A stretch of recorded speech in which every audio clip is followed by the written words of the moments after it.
Bueno, y esta situación que se generaba puntualmente en esta escuela con los alumnos de quinto año y la preocupación de los padres, había motivado que la producción de Arriba Gente se contactara con Primaria y con el consejero Pablo Cayani, a quien le agradecemos mucho que esté esta mañana. Se nos suma la situación de paro que se generó o que se desencadenó en la jornada de ayer por esta agresión a esta docente, bueno, que ha tomado estado público en las últimas horas. Y quiero arrancar por acá, Cayani, porque recién usted escuchaba, decía nuestra compañera Magdalena Correa, que la escuela 361 estaba cerrada con candado y que los chiquilines, seguramente muchos padres que no se habían enterado de la situación de paro, habían mandado a los niños y estaban allí en el entorno del centro educativo sin poder ingresar. Para esclarecerlo, cuando hay paro docente, como en este caso aquí en Montevideo, ¿los centros educativos tienen que estar abiertos o eventualmente pueden llegar a estar cerrados como esta situación? Buen día, primero. Buen día. Cuando hay una situación de paro, en general las escuelas se lo comunican a las familias, porque una escuela donde paran todos los docentes es una escuela que no abre, porque no hay quien la abra. Una escuela donde no paran todos los docentes es una escuela que sí abre y sí recibe a los niños, porque hay maestros que no hacen el paro, no se adhieren a la medida.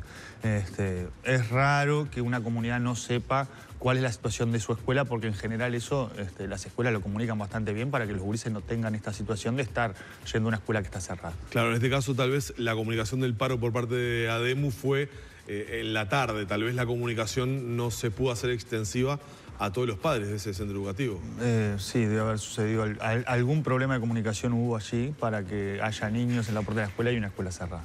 Y, o sea, ¿les preocupa estas situaciones que se den? Digo, por la situación de menores y de niños en el entorno de los centros educativos sin poder tener una contención necesaria. Es decir, no estando en su casa ni estando en el centro educativo. Cada vez que hay algo que afecta el tema de los cursos, en este caso un episodio lamentable en un jardín de una agresión a una directora, es algo que preocupa.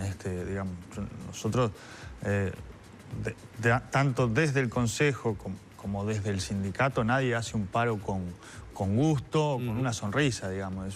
Es una medida que los trabajadores tienen derecho y es una medida que en el caso de las escuelas es particularmente sensible porque está afectando la vida de los gurises y de la familia, y este tipo de situaciones donde faltó la comunicación adecuada para que las familias sepan que la escuela iba a estar cerrada, bueno, hay que ver cómo las ajustamos. Usted viene, obviamente, hoy en este momento está como consejero de primaria, viene del riñón sindical. ¿No hay otra medida que se pueda instrumentar por parte de los sindicatos y ahora mirándolo desde ese lugar del mostrador, que contemple un poco más a todas las partes si llegara a una situación como esta, por ejemplo? Yo no tengo ninguna duda de varias dimensiones de la pregunta. La primera es que no es admisible episodios de violencia hacia las escuelas, en definitiva. De hecho, se está trabajando mucho en eso, en generar mecanismos y propuestas que generen mejores vínculos de las escuelas con sus comunidades. Tampoco tengo ninguna duda de que el paro no es la mejor herramienta para esto. Es decir, que cuando una compañera sufre un episodio de agresión, que pare todo un departamento. Yo creo que en esto hay bastantes coincidencias en varios con la preocupación del paro automático, porque efectivamente es una medida de la cual disponen los trabajadores, una medida que hasta es explicable porque ante un episodio de agresión no puede pasar todo inadvertido, pero estamos todos bastante contestes en que no es la mejor medida. Lo que hay que ver es qué otras medidas posibles hay, porque lo que no puede pasar es que se agreda a docentes en las escuelas. Bien. Y metiéndonos ya de lleno en la problemática que nos convocaba esta mañana el móvil, con la cual habíamos hablado, ¿qué respuestas se le dan a estos padres? Es decir, la preocupación parece muy lógica de que como padres de alumnos de quinto año, en lo que va de estos meses de año lectivo, ya se haya cambiado 10 veces el docente. Primero, el diagnóstico que hacían las madres en este caso, ¿es el que correctamente se les transmitió a ellos? Es decir, ¿es un tema de sistema, de asignación de docente? No, en primer lugar, es muy razonable, digamos, y es deseable que los papás estén muy atentos a qué es lo que pasa con sus hijos, digamos. Sí, sería preocupante que sería preocupante que no 10 veces la maestra y no te pase nada. Y ahí tiene una explicación de lo que ha pasado con quinto año en esa escuela, y esa explicación tiene que ver uno con que es una escuela de tiempo completo, y uno de los problemas que tiene tiempo completo es qué pasa cuando se enferma el maestro del grupo. ¿Por qué? Porque en realidad, como son propuestas de tiempo completo, eso implica que quien viene a suplir no está trabajando. Y en área metropolitana, como la población sabe, nosotros estamos trabajando porque nos faltan maestros, adelantando las elecciones de horas, las elecciones de cargo, etcétera, de forma de arrancar bien las clases, pero sabiendo que nos falta maestros, vienen compañeros del interior a trabajar. Y de hecho lo que sucede en ese quinto en particular es que, bueno, el titular del cargo tiene una licencia que se va prorrogando mes a mes. Los primeros días de clase tuvieron un suplente a la orden, digamos, suplente por el día, es decir, maestras que hacen 662. Después tuvieron una suplencia de un mes. Después volvieron a tener suplente a la orden, es decir, siempre los gurises tuvieron clase y luego volvieron a tener una suplencia que es la que está hoy y que la compañera en este momento está internada, digamos, con un problema de salud, se reintegra ahora el 28. Lo importante es, a pesar de las dificultades en esta forma de proveer la suplencia, los gurises no dejaron de tener clase, es decir, siempre tuvieron una maestra a cargo del grupo.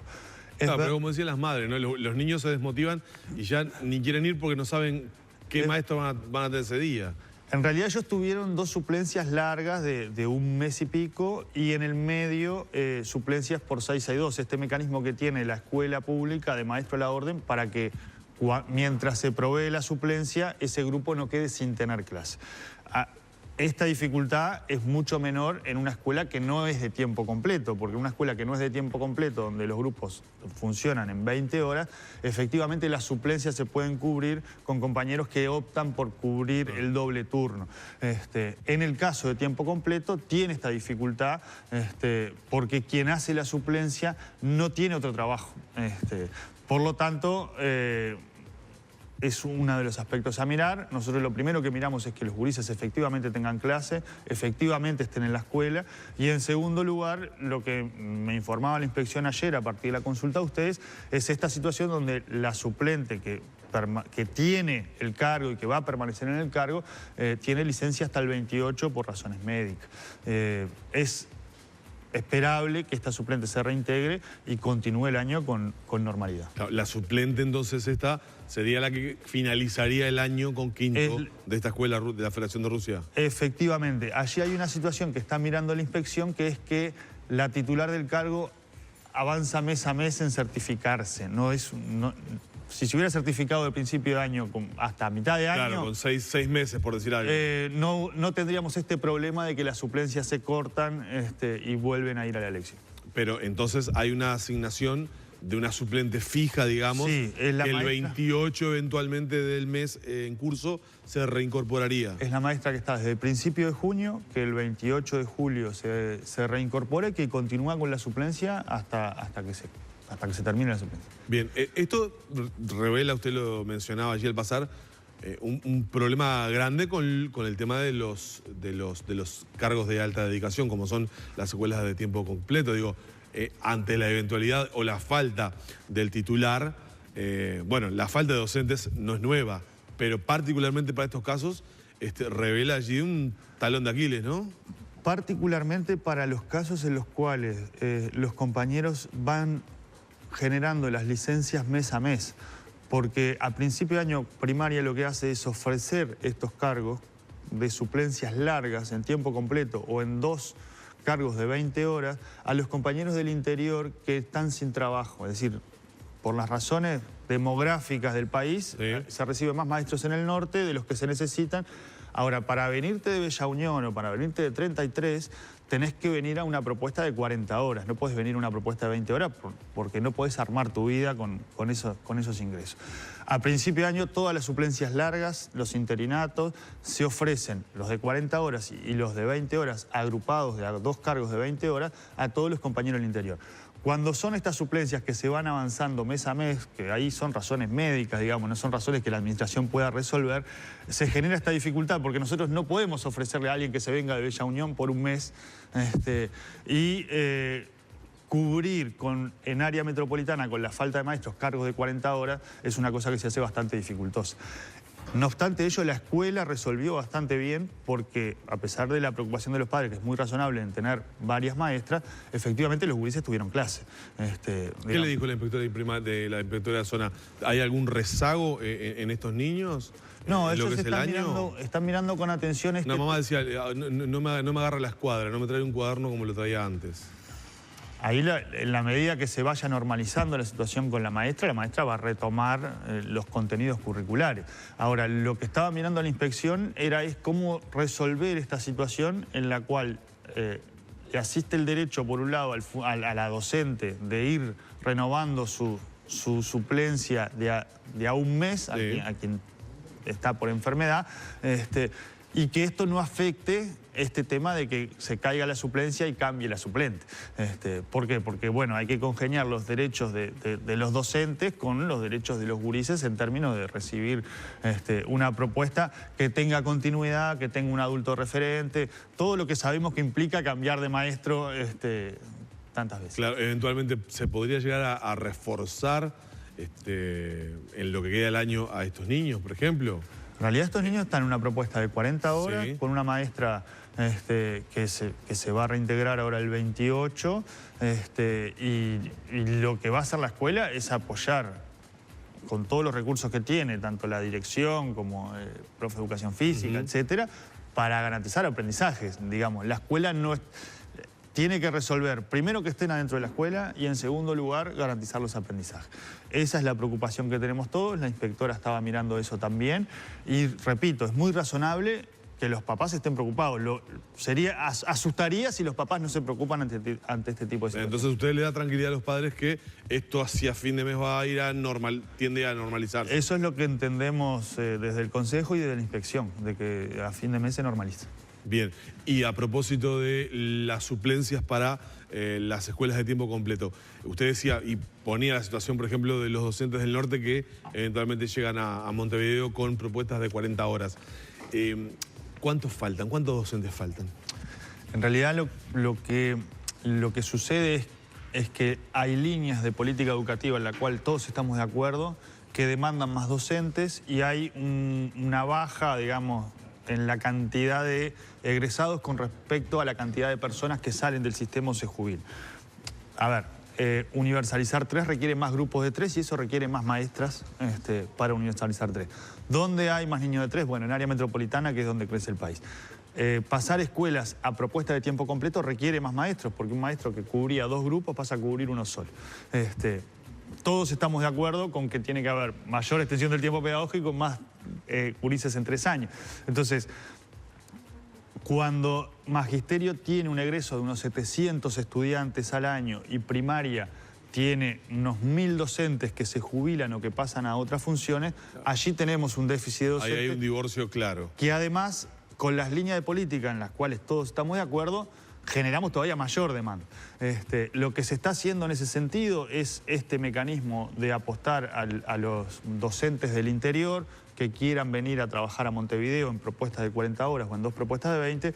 Y lo otro que está haciendo formación docente, que también es muy relevante, es revisar la carrera de maestro, la formación de maestro, y instrumentar nuevas formaciones como ser el maestro en primera infancia, que es una formación que recién el año que viene va a tener sus primeros egresados, pero tienen que ver con estas líneas de política de continuar avanzando en cantidad de niños que se incorporan a 3 años, y tiene que ver con esto otro de tener la posibilidad de seguir transformando escuela a tiempo completo o a tiempo extendido, lo cual necesariamente requiere más maestros. Bien, vamos a algunas polémicas que se han generado en las últimas horas, particularmente la de los abanderados, ¿no? Y el método en cómo, bueno, una bandera llega a las manos de un alumno para que le aporte La verdad que es una discusión que se ha extendido mucho más allá de lo que yo pensé, ¿no? El fin de semana cuando leí no visualicé realmente la discusión que se ampliara tanto. ¿Usted qué piensa sobre esto? Sobre esta propuesta de esta inspectora que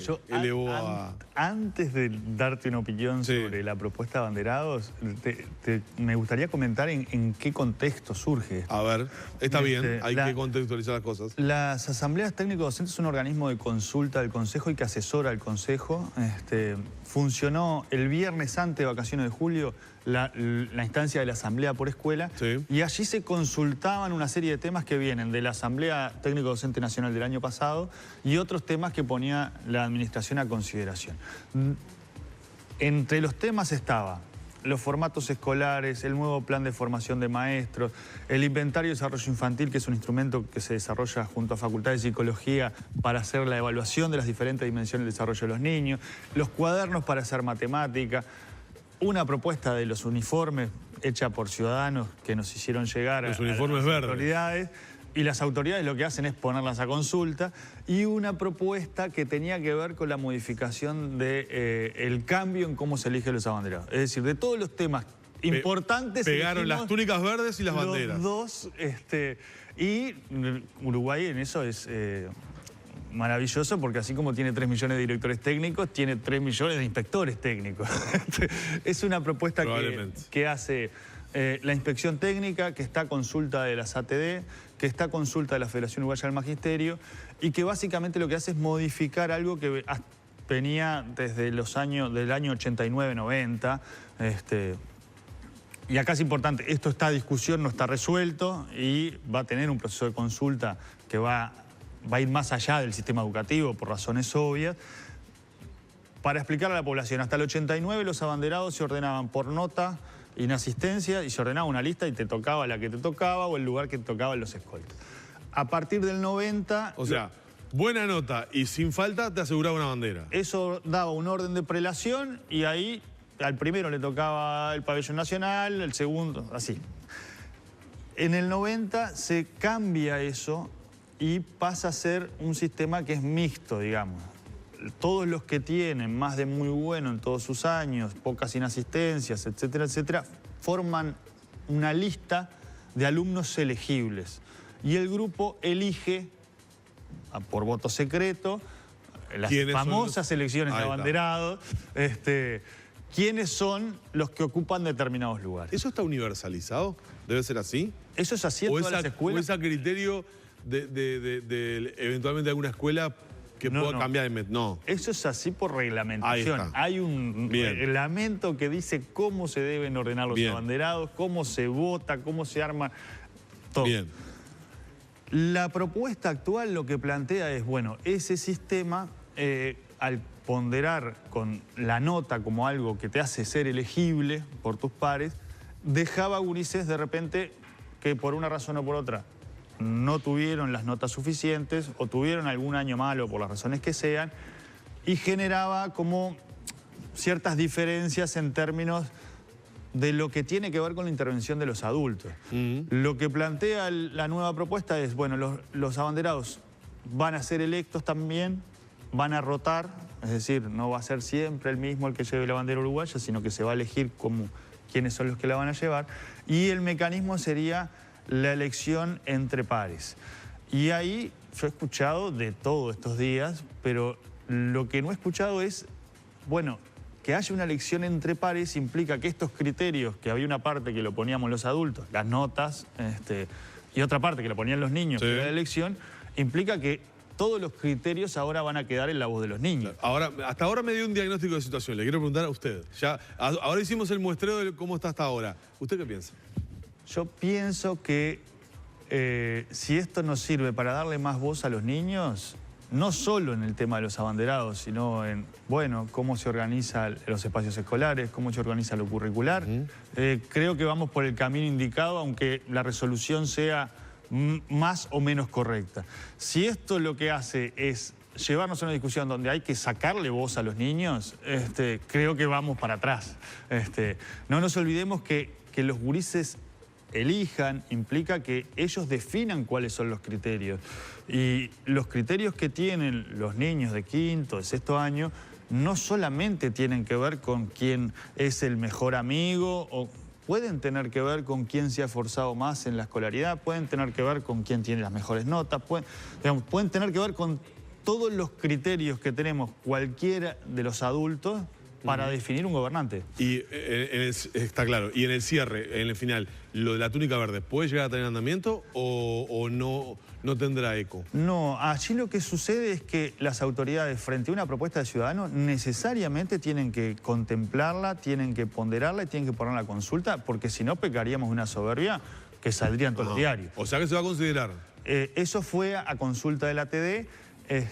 A priori la fundamentación no aparece muy razonable, es decir, hay una fundamentación que tiene que ver con el color verde por la tierra. Bueno, en ese caso, el color de la túnica blanca y la moña azul en Uruguay tienen un peso en términos de lo que significan para todos, que es mucho más potente que lo del verde. Y el otro argumento era el que tiene que ver con que la túnica se abroche adelante para las niñas para que no estén en una situación de dependencia para abrocharse la túnica atrás. Pero, a ver, esa opción ya la tenemos con la túnica blanca. Mi hija fue con túnica blanca abrochada adelante toda su escolaridad. Es una decisión de los padres si optan por una túnica que se abrocha atrás. Está bien. Cayani, gracias por habernos acompañado esta mañana y por responder, sobre todo para estos padres de la Escuela de Federación Rusia que estaban preocupados. Gracias a ustedes, y es muy bueno y es razonable y es lo que esperamos, que los papás estén acompañando y estén señalando cuando hay cosas que funcionan mal. Gracias. Gracias. Muy bien. Vamos cerrando con Pablo Cayani en la entrevista esta mañana.